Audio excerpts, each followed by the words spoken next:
kosher Ibarabo agumujuba Mabeko eko Ibarabo agumujuba Lebaresu kosher. Você já mudou de religião? Isso é o que a maioria dos brasileiros costuma fazer e é um dos assuntos abordados pelo repórter Rodrigo Cardoso na Isto É desta semana. E por este motivo, hoje eu vim conversar com o Silvio, que era pastor de uma igreja e hoje é pai de santo. Silvio, primeiro me conta qual a sua origem religiosa? Católica, apostólica, romana. E quando você teve o primeiro contato com a Umbanda? 1973. Você tem quantos anos? Eu tenho 52. Foi atualmente. Com quantos Por anos? volta de 14 anos, mais ou menos, né? Se eu não estiver errando. Ok. E por quais denominações religiosas você passou antes de vir para a Umbanda? Paralelamente à Umbanda, eu também participava do Espiritismo, né? Basicamente da codificação de Kardec, que é o mais... E acabei sendo médium da mesa mesmo, né? Naquele tempo onde as pessoas iam na mesa e podiam falar diretamente com os médios. Hoje me parece que não é mais possível isso, me parece que são mais palestras e são câmaras de passes, né?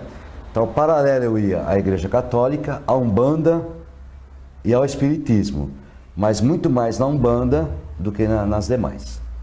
Depois dessa passagem, eu já estava na Umbanda, definitivamente, tá certo? Tinha abandonado já a Igreja Católica, o Espiritismo. Eu entrei numa crise existencial, ok? E eu estava em dúvida se eu ia fazer psicologia ou teologia. Optei em fazer teologia, porque a própria psicologia estava incutida dentro da grade curricular, não é? E dessa forma eu fiz teologia e fui ordenado pastor por uma igreja, uma denominação tradicional, tá certo?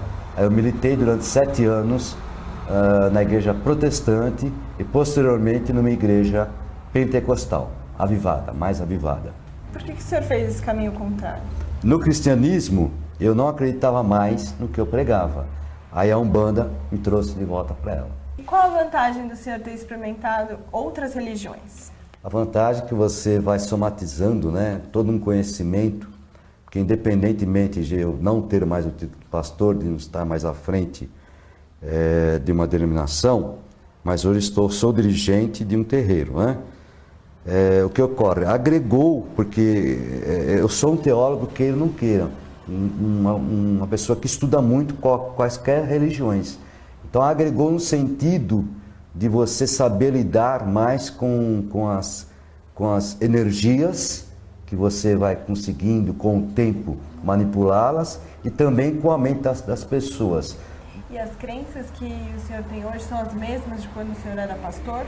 No cristianismo, na verdade, o que ocorre?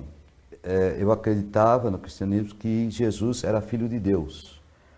Eu creio hoje que Jesus foi um grande e é um grande médium, é um grande Oxalá cósmico, que nós temos na Umbanda culto aos orixás, tá certo?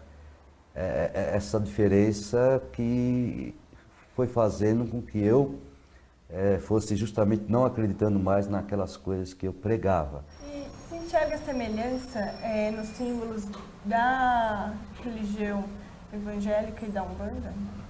Existem algumas semelhanças. A cruz, por exemplo, que seria um dos maiores.